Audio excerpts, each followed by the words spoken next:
realmente debe estar viendo o debe estar siguiendo a estos pacientes. ¿Por qué? Porque como ustedes bien dijeron, si ustedes acuden con diferentes médicos, principalmente médicos generales, la realidad es que no conocen esta enfermedad. Y lo único que les van a decir son granitos o son tumorcitos sebáceos o diferentes cosas. Y no llegamos al diagnóstico. Y a veces el diagnóstico temprano puede ser un cambio completamente drástico en comparación con las tumoraciones que pudieran haber. ¿Me pasa la siguiente, por favor? Bueno, quiero en esta plática, si se me da la oportunidad, aparte de querer hablar sobre el estudio molecular que estamos haciendo y del manejo que nosotros como clínica de genealogía damos en mi experiencia, también volver a recalcar lo que el doctor dijo. ¿Por qué? Porque creo que una vez a veces no es suficiente, una segunda vez quiero pensar que va a entrar mejor. Y el chiste es que lo sepamos lo mejor posible. Y las dudas que ustedes queden, no sé si al 100, pero un 95% lo más contestado posible para que vayamos y salgamos satisfechos de la plática. En incidencia, como bien nos dijo el doctor, es uno entre 100 recién nacidos vivos, es decir, es una frecuencia bastante alta. Las enfermedades genéticas son raras, y como les dijo el doctor, la enfermedad genética tiene que ver con nuestro ADN. Él les dijo el ejemplo del librero, yo me voy con algo más tecnológico, el ejemplo de la computadora. Si ustedes vieron cómo es el código genético, es letras A, G, T, C, así, solamente eso, no hay nada más. Y eso se tiene que interpretar. El código de una computadora es muy similar, números, 1, 0, 1, 0, 0, y se va a hacer. Entonces, esta información que tienen las computadoras, si llega un virus y se mete y rompe esta información, o si por el año esta información se va perdiendo, lo que va a hacer es que la computadora se vuelva lenta, que deje de funcionar el teclado, el mouse, que deje de tener diferentes funciones. Lo mismo con nuestro ADN. Si este ADN se va modificando por diferentes cuestiones, inclusive por mutaciones de nuevo, que fue lo que les dijo, mutaciones nuevas espontáneas, se va a interpretar de cierta manera. Él les mencionó que el código genético nos da color de piel, de ojos, de pelo. Eso es correcto.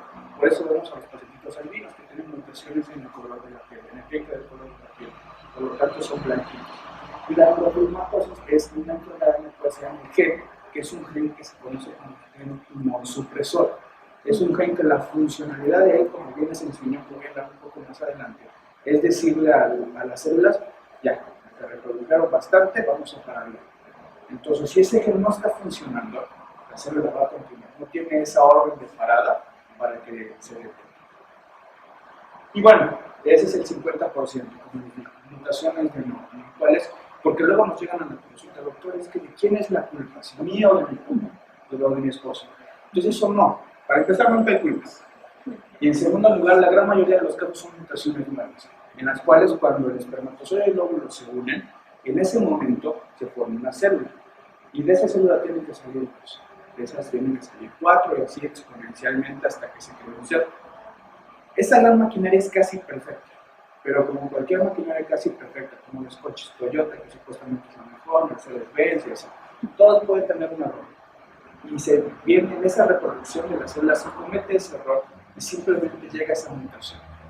Y esos son los únicos recién nacidos que hay. Son casos esporádicos y no son tan frecuentes como diabetes, hipertensión, dengue, diarrea, pero sí son frecuentes. Y el 50% obviamente van a ser sus familiares, en el cual ya sea el papá o la mamá tenía la mutación y tenía la enfermedad y la transmite al 50% de sus hijos. Esto no quiere decir que si yo tengo 10 hijos, 5 van a salir con la enfermedad y 5 van a estar sanos. La realidad es que no. Este 50% es por embarazo, es un volado encarnado. Así nos han tocado pacientes que tienen 5 hijos y los 5 tienen neurofilmatosis. Suele pasar, y no es que sea un 99%, pero este es como un azar. Y nos han tocado pacientes que tienen los 2 papás neurofilmatosis y ninguno de sus hijos tiene la afectación, porque salieron con ese otro 50%. Aquí depende de, digamos que aquí, no me gusta el término, vamos a hablar de genes dominantes. Si el gen sano es más dominante y es más fuerte, él va a pasar. Pero si el gen de la neurofilmatosis es más fuerte que el sano, este va a pasar. ¿Sí me explico? Entonces, esa es la importancia de saber de que es que me dijeron que el 99%. Y no es el único caso que ha llegado. Nosotros nos llegan que siempre dice, ya ni tenga hijos, porque se van a morir. No. No es conocer la enfermedad y es decir cosas que nada. Entonces, hay otra cosa muy importante después de esto, lo que les dijo el doctor: penetrancia completa y expresividad variable. Penetrancia completa. Tengo la mutación, me va a dar la enfermedad. Si tienen la mutación de gen de NF1, voy a tener la enfermedad. Pero, si mi papá tiene la enfermedad y yo tengo la enfermedad, a lo mejor mi papá tiene muchísimos tumores y yo solo tengo 3 tumores y 6 manchas en freco y se acabó. Eso es expresividad variable. Misma mutación, misma familia, y las neuroenfermedades son completamente diferentes. Esto quiere decir que un individuo es un individuo, que no vamos a generalizar. Si yo tengo muchos tumores, no significa que mi hijo también va a tener muchos tumores. Y esto nada más con alguna relación. Hay un pero, nada más. Pero el resto de los casos es de esta manera. ¿Correcto? Y bueno, es un padecimiento crónico. Esto va evolucionando conforme va pasando el tiempo. Esta sintomatología se expresa principalmente en estos órganos. Por eso se llama neurofibromatosis. Neuro porque afecta al sistema nervioso central, sí o sí. O sistema nervioso, no se llama sistema nervioso. Siempre lo va a afectar. Y como les dijo el doctor, puede ser sistema nervioso de los nervios de la piel. Con dolorcitos, con calambritos, con que se me duerme una mano, se me duerme un pie. Pero ya me afectó el nervio. Y me puede afectar el nervio de una manera más grande, que es a nivel del sistema nervioso central, con tumoraciones a nivel del cerebro. Que estas tumoraciones no son grandes y no son malignas, pero que pueden llegar a dar dolores de cabeza, pueden llegar a dar crisis convulsivas y pueden dar sintomatología. Y algunos simplemente tienen unos tumorcitos y no les va a hacer nada. ¿Correcto? Tienen en la piel, que es la característica principal del diagnóstico de la neurofibromatosis tipo 1, en la cual son las manchas café con leche y los neurofibromas. Son las principales dos características. Más adelante vamos a ver una más, en nivel esquelético. Los pacientes tienen alguna alteración a nivel esquelético. Son varias que vamos a ir mencionando conforme vamos a ir pasando. Es el gen genético, como les dije, y es autosómica dominante. Como les dijo el doctor, hay un 50% de probabilidades de pasar la enfermedad, y esta es una mutación en el gen NF1, como el doctor bien les dijo. Nosotros en nuestro cromosoma, en nuestro cariotipo, en nuestras células de ADN se van ordenando del 1 al 22, X y Y. Entonces, el gen de la NF1 se encuentra, o más bien vive, en el cromosoma 17. Solamente ahí se encuentra, no se encuentra en otro cromosoma. Y eso es porque ahí decidió vivir. O sea, es como si nosotros, alguien estuviera en Blanco, alguien viviera en Reforma, alguien viviera en Estados Unidos, alguien en Chiapas, así. Cada uno de nosotros tiene una localización. Lo mismo con el gen, tiene una localización. Entonces, si se muta ese gen, obviamente va a estar afectado el cromosoma 17, que es su casa. La siguiente, por favor. Postpuberales o personas en la adolescencia van a medir 1.5 centímetros o 15 milímetros o más. Y tenemos los neurofibromas, que son tumores en la piel que con 2 chiquitos podemos hacer el diagnóstico, o un plexiforme, que es esa tumoración grande que a veces llegan a presentar en los pacientes. Estas pecas axilares o félides axilares se llama signo de Kraus, si lo han escuchado en nada, calidad, signo de Kraus. Es como les dijo el doctor, las pecas salen por el sol, entonces en la axila no da el sol, a menos que no sé quién está así, con el sol, ya habrá que pero no salen en el sol.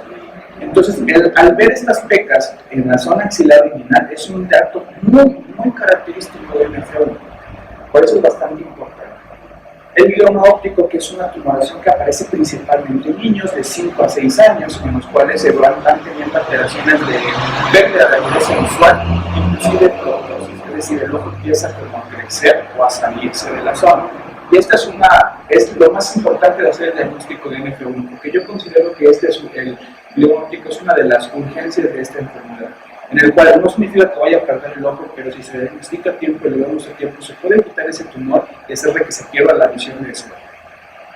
Y este glioma óptico puede malignizar, es una realidad, puede malignizar, y a veces algunos médicos, cuando ven el glioma, en vez de quitarlo o darles un tratamiento, son quimioterapia, dan radioterapia, que la realidad es el tratamiento de elección, pero la radioterapia hace que crezca y se malignice más rápido.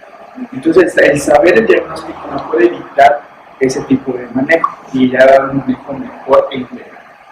Y estos módulos de Lish, que muchos de ustedes, si tienen la enfermedad, ya les han hecho el diagnóstico, se los han descartado, que vuelven a existir o lo repetir para que ustedes se queden tranquilos, no afecta la visión. porque no afecta la entrada de la luz en el ojo, y la realidad es que tampoco el crecimiento de estos tumores no afecta el tamaño del ojo. Simplemente son hallazgos que cuando nosotros vemos nos orientan también. Es algo muy característico con este caso a NFL. Y bueno, las alteraciones de los huesos que vamos a ver en las imágenes, en la cual en el estenoides, que es un huesito que tenemos aquí interno del cráneo, con alas como mariposa, que no se ven como alas de mariposa, sino se ve diferente. Eso es lo que más nos orienta en el F1, pero lo más característico son dos cosas. Una macrocefalia, es decir, el hueso del cráneo de la cabeza es un poco más grande que el resto de la población. Bueno, si es yucateco es diferente, pero si tienen F1, pues es un criterio que tenemos que ver. Dos, las tibias principalmente. Las tibias son unos huesitos que tenemos aquí largos a nivel de la pierna y por lo general se afectan con la famosa displasia. Displasia es cuando la célula cambia de forma. La célula de los ductos imaginamos que es un rectángulo. Entonces, cuando causa una displasia esta célula, en vez de ser esos rectángulos son renovelados. Entonces las células ya no pueden conectarse muy bien, entonces se empieza a chocar el hueso. Entonces empiezan a tener una displasia de las tibias, en las cuales las tibias se van de lado, ya sea de este lado o hacia adelante o hacia atrás.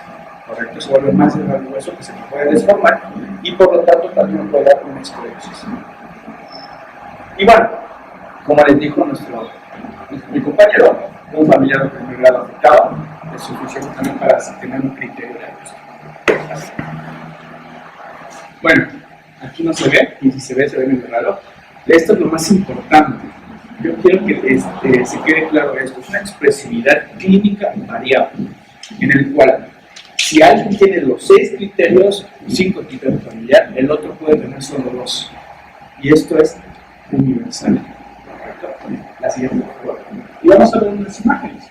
En la piel vamos a ver el personal de la neurofibromatosis, vamos a encontrar nuestras manchas café con leche, que son nuestras manchas, y como bien le dijo el doctor, pueden estar en cualquiera de nosotros en neurofibromatosis, por eso la condición es que sean 6 o más y de un tamaño ya bien establecido. Que estas manchas, pues digo, pueden hacer así nacer y irse extendiendo y van apareciendo en zonas. Y bueno, por la luz no nos deja ver, pero estas manchitas, estas pequitas que vamos a ver, este signo de Crohn positivo es muy característico. Y de hecho, el 95 al 99% de los pacientes tienen esta alteración. Bueno, igual vemos aquí muchas manchas de café con leche.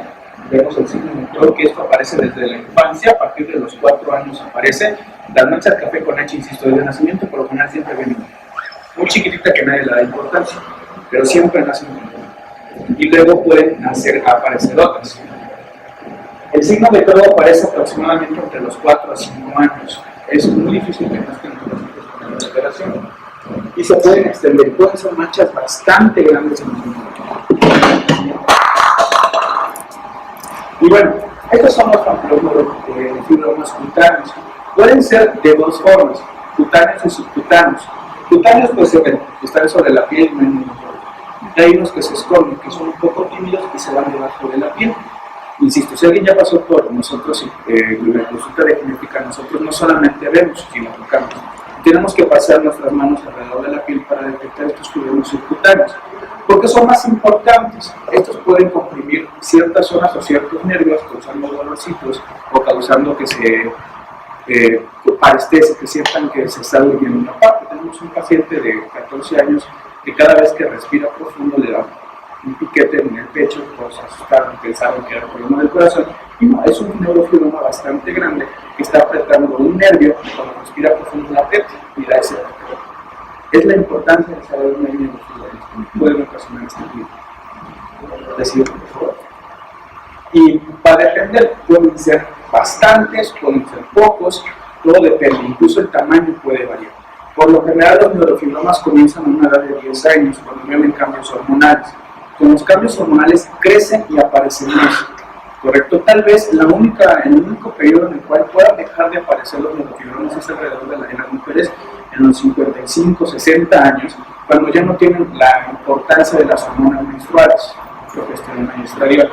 Ahí se pueden detener ligeramente, pero Estos se agravan principalmente en la adolescencia, con los cambios cuando viene la primera manifestación y los cambios hormonales en ellas, cuando viene la última menstruación de las mujeres, en la menopausia y en el embarazo. Esas son las tres principales en las mujeres. En el hombre, obviamente, es igual cuando empiezan los cambios de desarrollo naturales que vienen en la adolescencia y hasta la menopausia. Nosotros también tenemos que es hasta los 60 años, 65. Entonces, es más largo, más pequeño. Y rápido. Y una característica de ellos es que si ustedes tocan eso, comprimen la vaina y da toques. Y los pacientes dicen, me da toques. Entonces es algo que a veces puede molestar y se puede quitar también, si es muy molesto para los pacientes. De hecho, creo que la única indicación para quitarnos los problemas que nosotros recomendamos son dos: que me estorbe alguna función y un plexiforme, porque si llega a ser molesto. Y pueden llegar a ser así de grandes. Por eso les digo, estos plexiformes son como los más peligrosos en cuestiones de cómo se ven o cómo van a estar. Aquí pasa una vaina nerviosa muy importante que pasa en toda lo que es el pecho, la mano, el brazo. Por eso crece de esta manera. Y esto, insisto, ustedes lo tocan da toques, porque crecen unas células que son por lo general de componentes nerviosos que se llaman células de Schwann. Entonces, por lo general tenemos esta característica y al tiempo quitamos. Eso sí puede volver a salir, definitivamente puede volver a salir, pero este tamaño da mucha más molestia que vuelve a aparecer. La siguiente, por favor. Y bueno, a veces cuando tenemos, por aquí este paciente tiene diferentes manchitas de condiciones y a veces puede haber, él tenía un plexiforme en toda esta zona y lo tuvieron que quitar. Lo operaron y le quitaron el plexiforme y quedó bastante bien. Sigue teniendo ligeras molestias, pero él se quejaba de dolor abdominal que era muy, muy seguido y que con la ropa tenía un dolor que se le utilizaba con el torso. Entonces, eso sí es un indicativo de un tratamiento. La siguiente, por favor. Bueno, aquí hay otro plexiforme que abarca en la cara y aquí hay un plexiforme que ve en la. O sea, esto no significa que en todos ustedes vaya a aparecer o en todos los familiares que ustedes conocen. No, definitivamente no. Si esto no aparece alrededor de los 20, 25 años, es muy difícil que aparezca un plexiforme, ¿correcto? Y no se va a extender de ese tamaño. Ahorita voy a mencionar cuando hable de aspectos moleculares en los cuales podemos sospechar esta situación. A ver, eso es también como que la única importancia que le podemos hacer un diagnóstico molecular. La siguiente. Bueno, los nódulos de Lish en los pacientitos es bastante interesante. La edad que en lo que aparecen por lo general es un promedio a los 7 años, se menciona en todas las literaturas, en todos los estudios que se han hecho, que aparecen desde los 6 años hasta los 14. Si no aparece en este periodo es extremadamente raro que aparezca posteriormente. Pero en un 92-95% hay. La siguiente, por favor. Y bueno, en cuestiones de cómo vamos a encontrar en los huesitos, ya les mencioné que son la displasia de los huesos largos, principalmente los de las tibias, son las que se me desvían, las que se me van a enfocar un poquito. Y en cuestiones de la altura, se menciona que puede tener una talla un poquito corta y esto se debe a que cuando los huesos se me van enchocando, esto hace que me disminuya la talla y la escoliosis de igual manera. El perímetro cefálico, como les dije, la cabecita crece un poquito más. Esto no significa que sean más inteligentes, definitivamente no. Solamente es un hallazgo del crecimiento del hueso y es bastante característico. La escoliosis también es importante.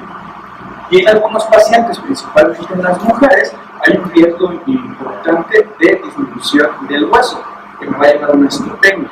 Y si esto sigue avanzando, me puede dar una osteoporosis. En las mujeres principalmente, pero en los hombres también. Alrededor de los 30 años se les tiene que hacer densitometrías óseas tanto hombres y mujeres para que no tengan este riesgo aumentado. Que aunque no es mucho, es un 10% más que el resto de la población. De igual forma, si tienen alguna duda, me pueden interrumpir sin ningún problema. Y hay escoliosis que pueden ser leves, que no me van a afectar nada, y hay escoliosis que sí me la van a afectar y que necesitan tratamiento quirúrgico importante. Por eso es importante que ortopedia tenga un expediente de cada uno de estos pacientes para que vean la evolución de escoliosis. Esta es una displasia de la tibia, ¿cómo se ve? Esta es una imagen en la cual la encontramos, esta es la AP, es decir, de esta manera de frente, y el hueso se desvía bastante. Y si yo tomo una lateral, vemos como la tibia también tiene una deformidad bastante. Insisto, no es en todos. Doctor, y el punto de pseudoartrosis, ¿eso es lo que tenemos? Pseudoartrosis es cuando, la artrosis es cuando los huesos o las articulaciones se endurecen y quedan con limitación. En este caso de los pacientes se conoce pseudoartrosis porque la pseudoartrosis es cuando la articulación prácticamente se destruye y los huesos se pegan y no hay una movilidad adecuada. En estos pacientes la pseudoartrosis se da por limitación de los ligamentos. Los ligamentos empiezan a crecer también un poquito más, lo cual hace que la articulación se endurezca y no tenga la adecuada movilidad de las articulaciones. Por eso se llama pseudoartrosis, porque no es por la que la articulación esté mala, sino por lo que alrededor de la articulación no deja un movimiento adecuado. Y bueno, eso también es bastante importante en las alteraciones óseas. Y como les dije, el perímetro cefálico y a veces la talla se pueden ver afectados, y cuando son pacientes grandes hay riesgo de fracturas por estos latidos cepálicos y Esos ligamentos también se pueden aumentar. El ligamento aumenta, como les dije, este gen es un tumor supresor. Su función es decirle a las células que se calmen un poquito en cuestiones de inhibición. Las tres principales células que se afectan, vamos a mencionar las óseas, las neurológicas y las oftálmicas, son como las tres principales. Las de la piel sí, pero son también junto con las neurológicas. Entonces, estas son las principales. En algunos pacientes se puede ver que también se puede afectar ciertos músculos y ciertos ligamentos, pero es muy poco. Y es una pseudoartrosis porque no es una limitación completa, no significa que van a dejar de caminar o van a dejar de hacer actividades.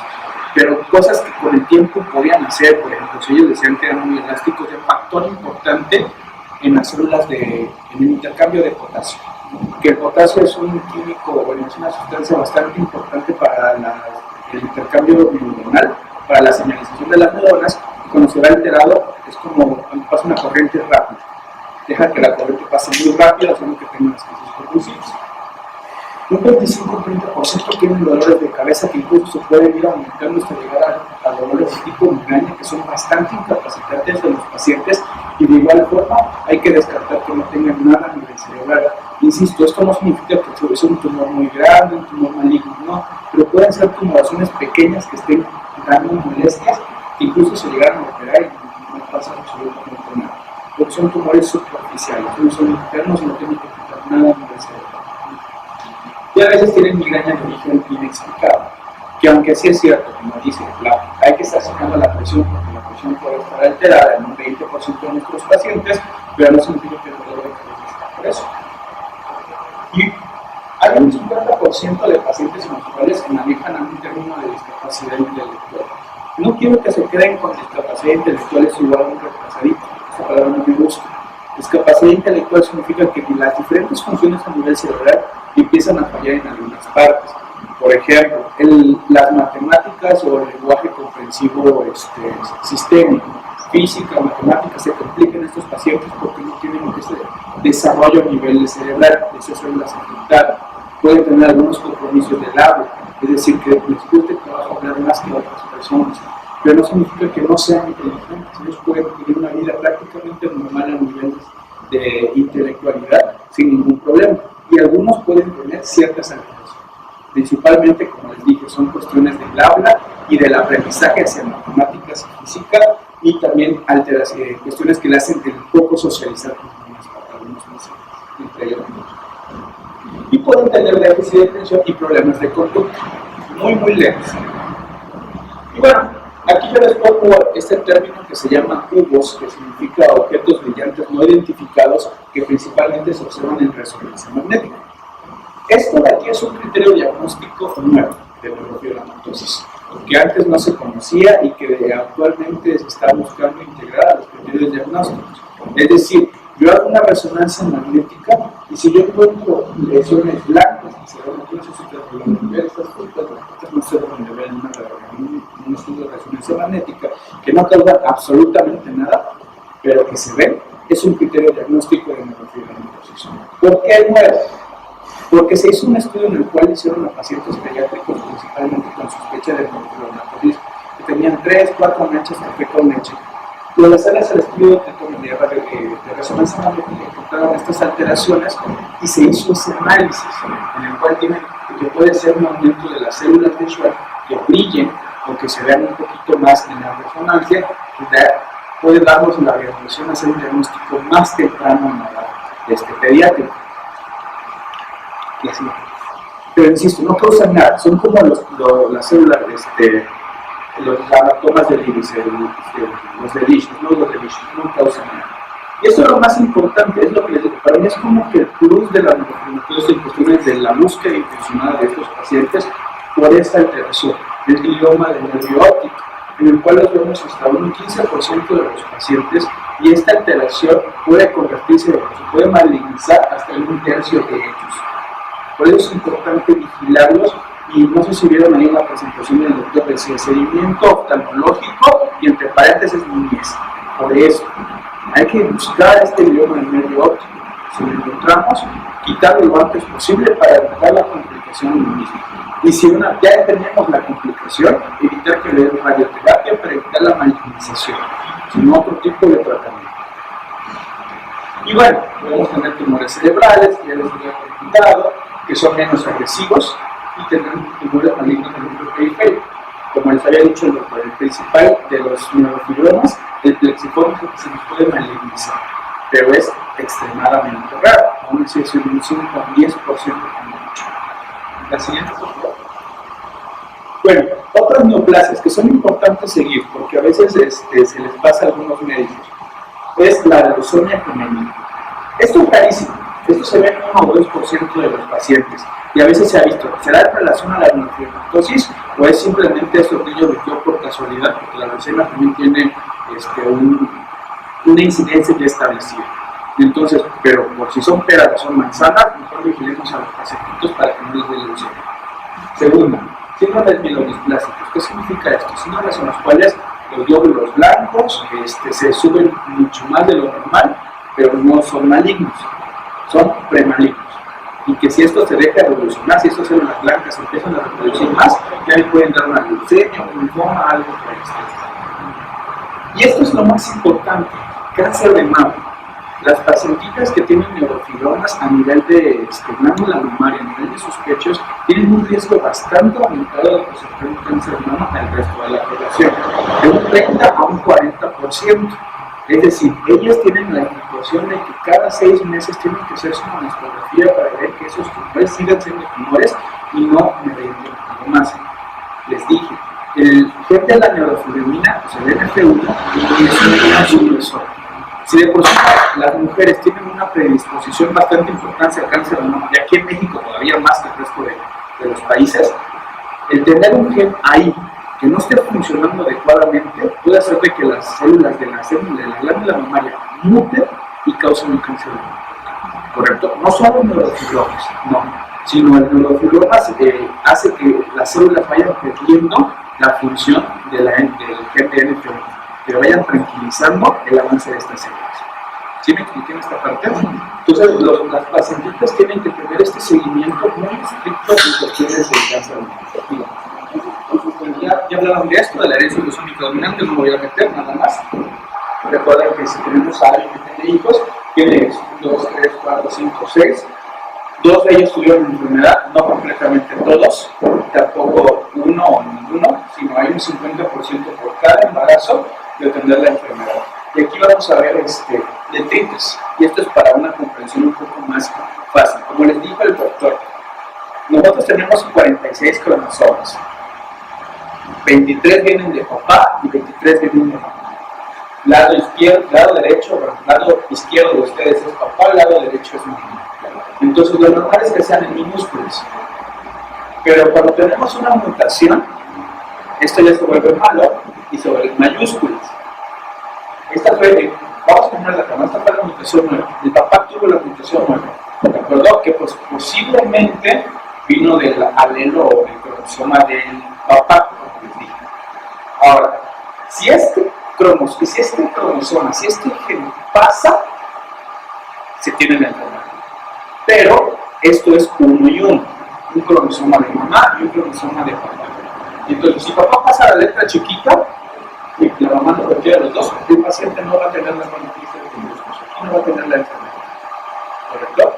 Pero si el papá pasa el cromosoma con la mutación, con el NF1 mutado, vamos a tener la enfermedad, ¿correcto? Por eso aquí es como que, no echar culpas, porque pueden ser mutaciones de nuevo, y no necesariamente aunque se encuentre la mutación, significa que vamos a tener la enfermedad sí o sí, con el 99%.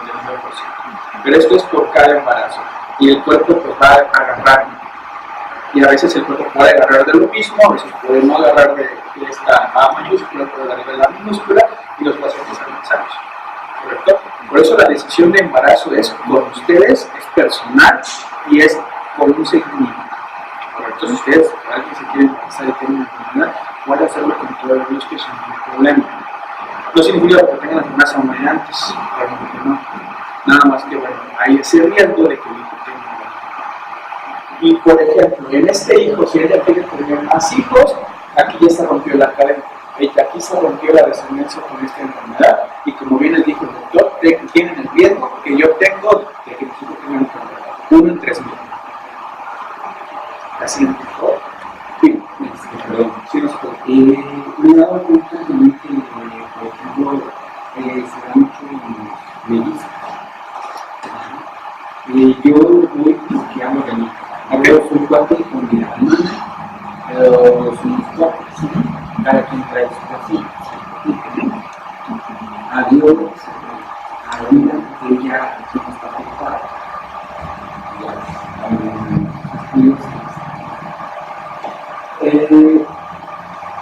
Porque yo noto que también yo voy a hacer también en mi caso se puede nada más a la niña.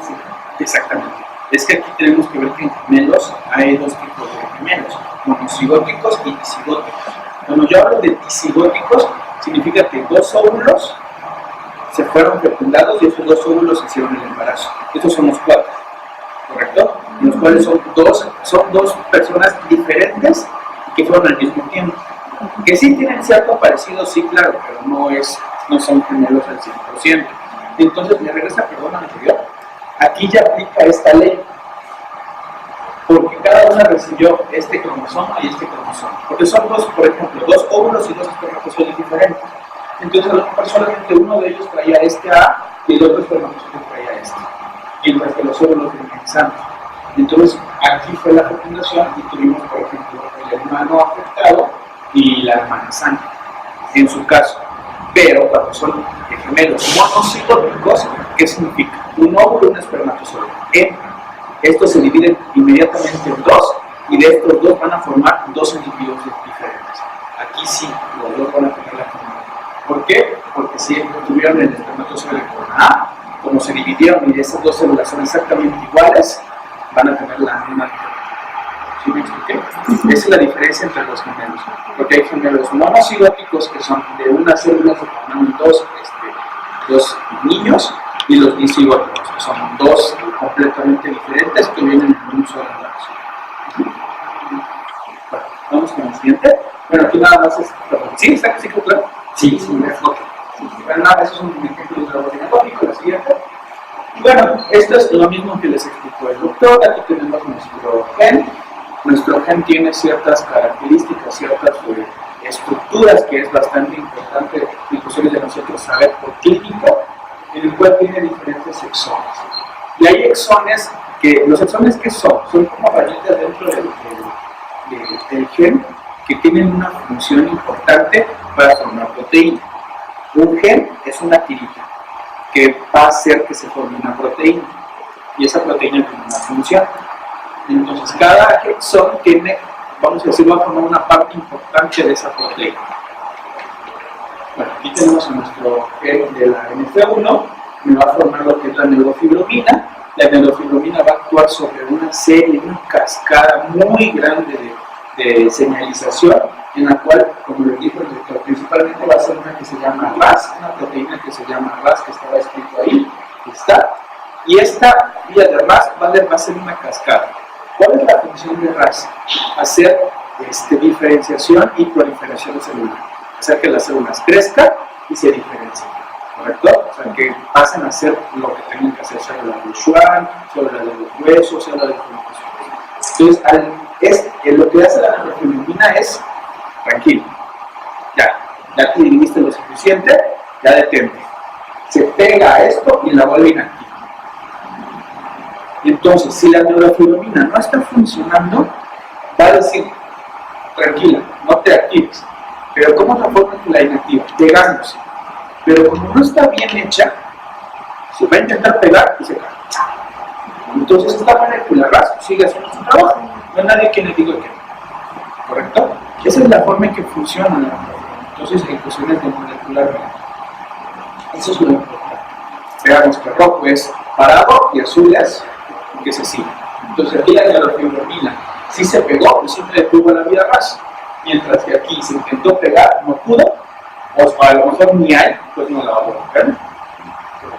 Y va a hacer que las células sigan creciendo. La siguiente, por favor, la neurofibromatosis va a ser muy grave, ¿correcto? Y van a ser enfermedades en las cuales van a tener propensión a muchos tumores, que eso sí, pueden ser de que el papá y el hijo sí sean diferentes, pero van a tener muchas tumoraciones de los. Van a ser diferentes, pero van a tener una clínica más avanzada. ¿Sí quedó claro este aspecto? Por eso la importancia de los diferentes estudios moleculares que se hagan para este tipo de situaciones. Y esto no significa que hay que hacerles moleculares a todos. No. Si yo veo a un paciente que tiene manchas café con leche, boquitas, obviamente no va a tener la lesión. Pero si veo a un paciente, no sé si alguno de ustedes han visto internet, se ponen a ver, entonces las tres primeras imágenes son personas así, llenas de tumores en todos lados. Pero posiblemente sí tengan la lesión completa del gen. Correcto, esa es la importancia de estos moleculares. Y bueno, esto ya nada más vamos a dejar. La realidad es que no hay relación fenotipo-fenotipo, es decir, dependiendo de la mutación puntual se me va a dar algo, no hay una relación. A excepción de esta que les dije, y otra. Hay un exón, el exón 13, digamos aquí está por acá, en las cuales si hay una mutación en ese lado, le va a dar una neurofibromatosis leve, en la cual solamente se va a considerar manchas café con leche. Por lo general solo va a tener manchas café con leche. Raramente una tumoración, pero va a ser más que nada manchas café con leche que pueden ser muchas. Son las únicas dos. Y entre más grande sea la relación, nos vamos a tener problemas de discapacidad intelectual. Y insisto, problemas en aritmética, física, en relacionarse con otras personas o de lenguaje. Y obviamente van a tener más incidencia al cáncer porque la proteína no está funcionando como debería ser. Les digo, si un exón está afectado, tenemos que las 48 otras estructuras sí funcionan y pueden medio apagar las células. Pero si tengo la proteína completamente inactiva, pues las células hacen lo que quieren. Por eso tienen más predisposición a un tipo de cáncer, principalmente mamario, ya sea lo del glioma óptico o a nivel cerebral con tumoraciones. La siguiente, por favor. Aquí está otra vez los criterios diagnósticos. Ya les dije, si tenemos dos o más, con esto podemos hacer la pregunta. Solo con dos es diagnóstico de neurofibromatosis. Obviamente, entre más, pues ya no lo pierde, pero con dos es más que suficiente. Lo siguiente. Y la importancia es esta. Estos son los mismos criterios de neurofibromatosis. Aparte de los 6, estas 4 alteraciones son criterios que podemos tener para que no se nos escape un paciente con neurofibromatosis. Estos criterios nosotros los aplicamos a revisar los institutos a nivel de la clínica de hematología, en el cual tenemos un neo anémico. ¿Qué es un neo anémico? Una mancha blanca que tiene que tener una dilatación grande y que tienen que ser más de 2. Son manchas blancas que principalmente se ven en niños de 2 a 3 años y que son indispensables para, por ejemplo, como les dije, niños de 2 a 3 años que solo tiene 3 manchas café con leche, pero ya tiene un neo anémico. O ya tiene 2, bueno, eso ya no está cumpliendo con los 2 criterios de aumento para la neurofibromatosis. Y si tiene, hay otra cosa que hay hematomas corrideos, como les dijo el doctor, imagínense que aquí está el otro. Entonces aquí adelante tenemos todo donde se encuentran los nódulos de Lisch y más atrás en alcohoides, que es como un líquido dentro del ojo donde va a estar todo flotando para que entre bien la luz y se disperse de cierta manera. Hay unos tumorcitos que aparecen a los 3 años. 2-3 años, que son hematomas corroideos. Y esas tumoraciones, si se ven desde muy pequeño, igual, es otro diagnóstico para la neurofibromatosis. ¿Por qué? Porque los nódulos de Lisch, aunque sí se ven siempre, o casi siempre, salen hasta los 7, 8 años. Y bueno, ya pudo haber pasado la edad del nervio del bioma óptico por el final de 5 años, 5 o 6 años cuando empiezan a aparecer. Entonces, bueno, pueden ir dejando a este paciente y dicen, no tiene nada. Pero entonces, a los 3 años vemos los hematomas corrigidos y entonces les puede dar ese seguimiento tan importante a los pacientes, principalmente a nivel oftalmo. Macrocefalia. Les dije, los pacientitos, la principal alteración craneal que tienen es la macrocefalia, que simplemente es medirlos con una cinta métrica, y si la cinta métrica mide más del target y se mide en una gráfica, si está arriba de esas gráficas es macrocefalia. Y eso es un dato que es muy característico y que se encuentra en el 95% de los pacientes. Entonces hay que tomarlo como dato. Y por último, los objetos brillantes que estaban en el cerebro a nivel de la resonancia magnética, esos ovnis, objetos brillantes no identificados, son importantes porque también son un diagnóstico para la entonces, ¿correcto? ¿Alguna duda de estos? El caso que mencionó, que el paciente puede tener únicamente las manchitas rojas, también su descendencia puede tenerlas, pero desarrollar muy poquitos, porque va a ser la misma mutación. Por lo general, pero la mutación es muy rara, es extremadamente raro que se dé en esa zona. De hecho, en ese exón casi no se han reportado, solo se han reportado poquitos casos en los cuales la familia solo tiene manchas. Entonces, por eso no se menciona tanto y no se busca, porque es importante, porque hay una enfermedad, no sé si alguno de ustedes lo ha escuchado, lo ha leído, que se llama síndrome de Legius. Antes, el síndrome de Legius se pensaba que era lo mismo que neurofibromatosis, porque era un paciente que tenía múltiples manchas café con leche. Y la realidad es que a ellos les va súper bien, porque solo tienen manchas café con leche, sin tumoraciones, sin nada más.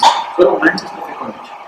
Entonces, cuando hablo de lesión del exón, una alteración del exón 13 en neurofibromatosis va a ser idéntico al síndrome de Legius. Pero el exón 13 puede tener, les digo, tumorcitos, que los tumorcitos principalmente son a nivel del sistema nervioso, ya sea periférico o cercano. Entonces ahí se puede hacer la diferencia. ¿Qué pasa si nada más veo a alguien que tiene manchas de café con leche? No, pues es un síndrome de Legius, no le va a pasar nada. Y listo, y se va a su casa. Y luego, como funciona, por rato tiene un glioma del nervio óptico, ¿y qué pasó? No, como dijo, no va a pasar nada. Pero una neurofibromatosis con la mutación en el exón 13. Que a nivel de la piel o clínicamente solo eran las manchas café con leche, pero que internamente sí tenía la predisposición a ciertos tumorcitos, a ciertos neurofibromas. Entonces hay ocasiones en las que la neurofibromatosis puede acompañarse de otra enfermedad que también se le llama que deforme. Por ejemplo, no sé si ustedes vieron la del hombre elefante. Yo tengo la del gen. Otros laboratorios pueden ser un poquito más, otros pueden ser más, menos o más.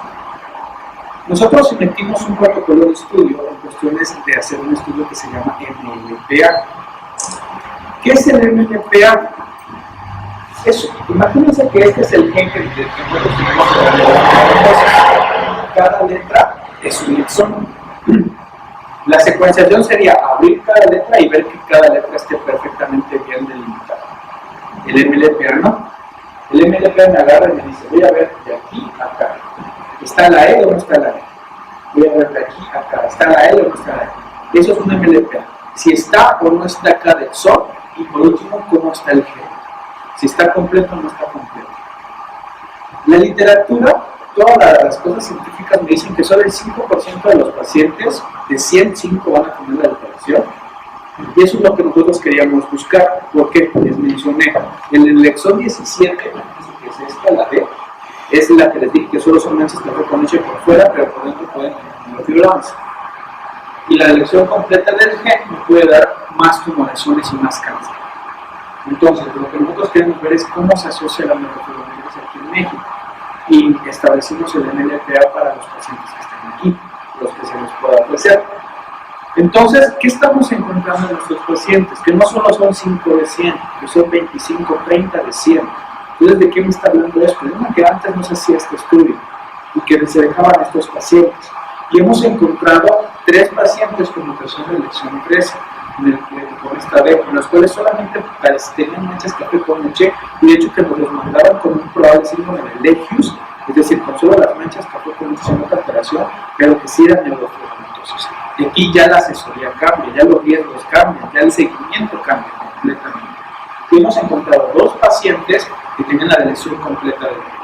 Y bueno, ellos hay que tenerlos todavía más bajo la lupa por el riesgo de cáncer que tienen ahí. Entonces, esa es una oportunidad que nosotros estamos ofreciendo. La realidad es que yo quisiera decir que esto lo vamos a tener siempre. Desafortunadamente no. Nos dieron un límite en el cual podemos hacerlo. Esto aparentemente va a seguir hasta el 2018. Entonces, pacientes que ustedes quisieran, se puede hacer el estudio molecular para poder identificar esto. ¿Por qué? Porque con esto podemos dar riesgos, beneficios y podemos dar un seguimiento más especializado.